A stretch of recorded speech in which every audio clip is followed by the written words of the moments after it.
Halo Sobat Infodong, selamat datang di channel yang gak cuma kasih info, tapi juga ngajak kamu mikir kritis bareng.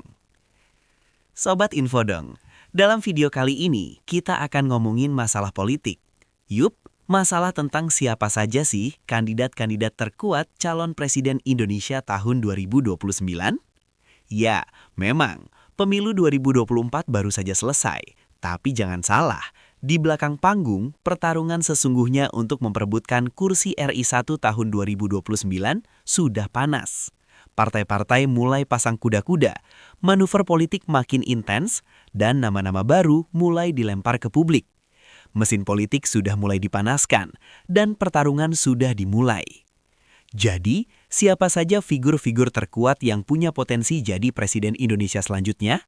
Dan yang lebih penting lagi, bagaimana sebuah wacana perubahan aturan main politik bisa mengubah total peta pertarungan?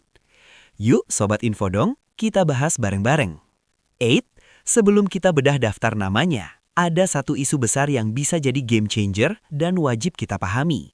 Sejak awal tahun 2025, muncul perdebatan panas dan bahkan putusan kontroversial yang mengarah pada penghapusan ambang batas pencalonan presiden atau Presidential Threshold 20%. Kalau aturan ini benar-benar dihapus dan efektif berlaku untuk pemilu 2029, lanskap politik kita bakal berubah secara radikal. Artinya, setiap partai politik peserta pemilu secara teori bisa mengusung pasangan calonnya sendiri, tanpa harus pusing memikirkan syarat perolehan kursi atau suara di pemilu sebelumnya. Ini membuka ribuan kemungkinan baru. Peluang munculnya lebih banyak kandidat, termasuk dari partai menengah dan figur non-partai, kini terbuka lebar. Panggung politik jadi jauh lebih dinamis dan sulit ditebak. Dengan konteks inilah, kita akan menganalisis 7 nama yang paling sering warawiri di Bursa Capres 2029. Kita mulai dari urutan ke-7. Kandidat 7, Puan Maharani. Di posisi ke-7, ada nama yang tak bisa dipisahkan dari salah satu raksasa politik Indonesia, Puan Maharani. Sebagai tokoh sentral di PDIP Perjuangan dan Ketua DPR RI, Puan punya DNA politik dan pengalaman lengkap di level legislatif maupun eksekutif. Kekuatan utamanya jelas, restu dan dukungan penuh dari mesin politik PDIP Perjuangan, partai yang terkenal solid dan punya jangkauan sampai ke level akar rumput. Tantangan terbesar Puan adalah elektabilitas personalnya yang masih naik turun di berbagai survei. Peluangnya sangat bergantung pada satu hal, keputusan mutlak PDIP Perjuangan. Jika Partai Banteng solid mengusungnya sebagai calon presiden tunggal, Puan akan jadi kekuatan yang wajib diperhitungkan. Skenario paling realistisnya adalah diusung sebagai capres oleh poros PDIP atau menjadi figur penentu dalam negosiasi koalisi, di mana posisinya sebagai representasi Trah Soekarno punya nilai tawar yang luar biasa tinggi. Kandidat 6, Agus Harimurti Yudhoyono. Selanjutnya, ada Agus Harimurti Yudhoyono atau AHY dari Partai Demokrat. Sebagai Ketua Umum Partai dan pewaris jaringan politik sang ayah, Susilo Bambang Yudhoyono, AHY konsisten membangun citra sebagai pemimpin generasi baru. Jabatannya saat ini sebagai Menko Infrastruktur dan Pembangunan Kewilayahan memberinya panggung dan sorotan besar di level nasional. Menurut survei Top of Mind Poltreking Indonesia pada Oktober 2025, nama AHY muncul dengan elektabilitas 0,6%. Namun, jangan terkecoh dengan angka ini. Angka tersebut lebih mencerminkan potensinya sebagai calon wakil presiden. Ini menunjukkan bahwa publik mungkin lebih melihatnya sebagai figur pendamping yang kuat. Skenario untuk AHY di 2029 jadi sangat menarik. Jika Presidential Threshold benar-benar dihapus, Demokrat bisa saja percaya diri membangun porosnya sendiri.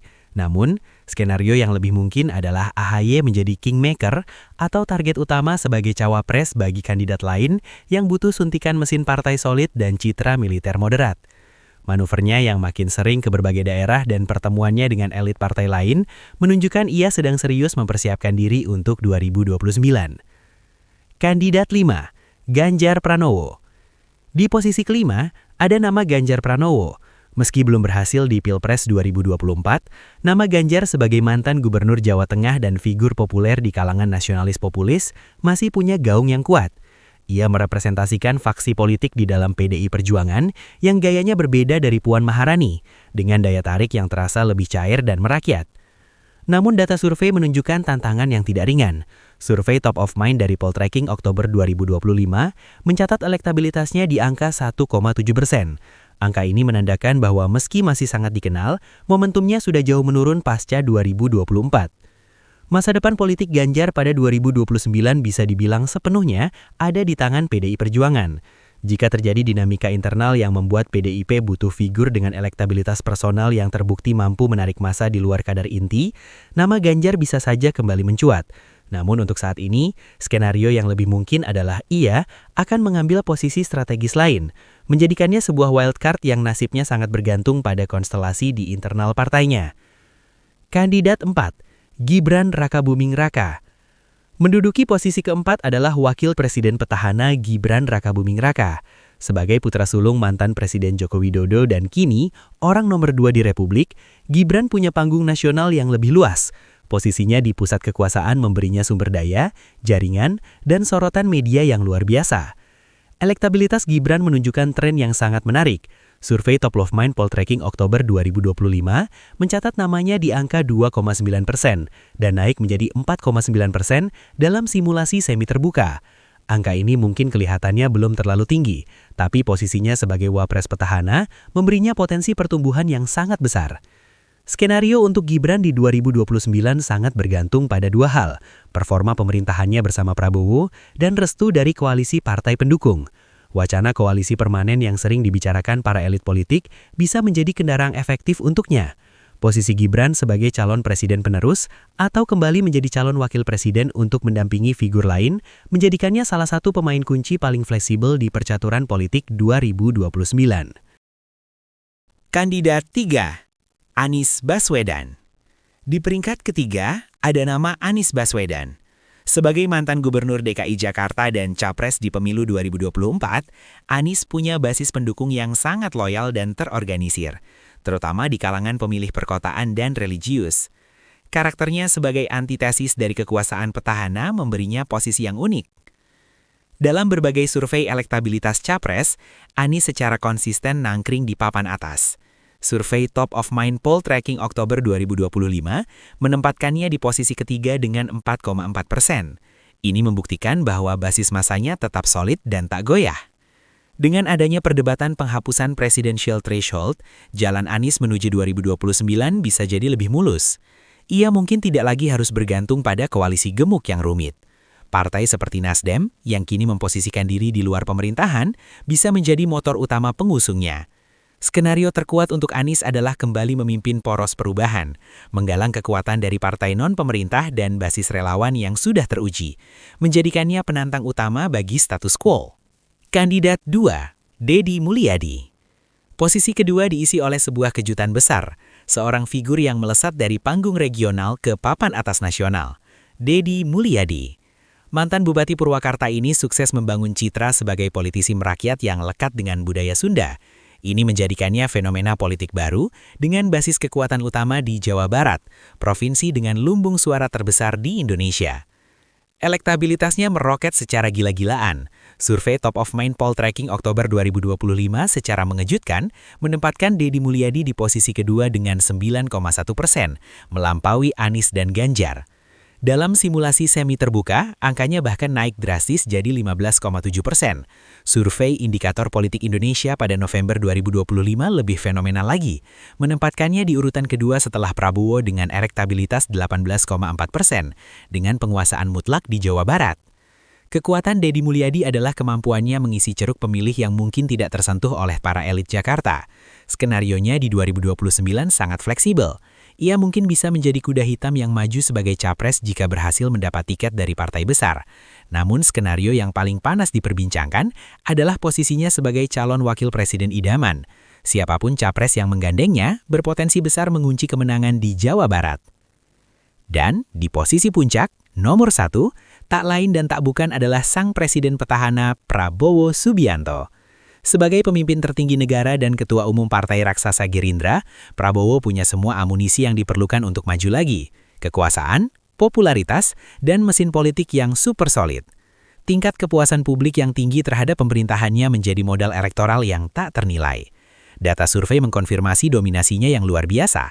Survei Top of Mind Poll Tracking Oktober 2025 mencatat elektabilitas Prabowo jauh di atas langit, dengan angka 40,6% yang bahkan melonjak jadi 48,5% dalam simulasi semi terbuka. Survei Indikator Politik Indonesia pada November 2025 juga mencatat keperkasaannya dengan 46,7%. Secara politik, jalannya juga sudah disiapkan. Melalui Kongres Luar Biasa atau KLB pada Februari 2025, Partai Gerindra secara resmi telah memberikan mandat kepada Prabowo untuk kembali maju sebagai calon presiden di pemilu 2029. Partai-partai Koalisi Indonesia Maju juga sudah memberi sinyal kuat untuk kembali merapat.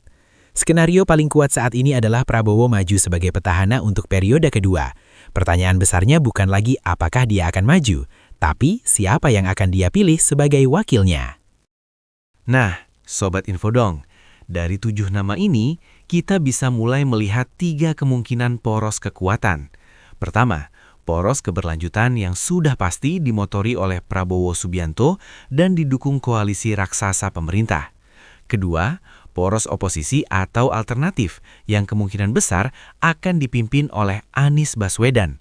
Dan ketiga, poros-poros baru yang bisa lahir jika presidensial threshold benar-benar hilang, yang bisa saja dipimpin oleh PDIP dengan kadernya, atau bahkan kuda hitam seperti Deddy Mulyadi yang didukung partai menengah. Figur seperti AHY dan terutama Deddy Mulyadi menjadi kunci sebagai calon wakil presiden. Kemampuan mereka membawa gerbong partai dan basis suara kewilayahan yang spesifik membuat mereka jadi rebutan. Peta politik ini jelas masih akan sangat dinamis, tapi garis-garis pertarungannya sudah mulai tergambar. Sobat Infodong, peta politik menuju 2029 jelas masih sangat cair dan penuh kejutan.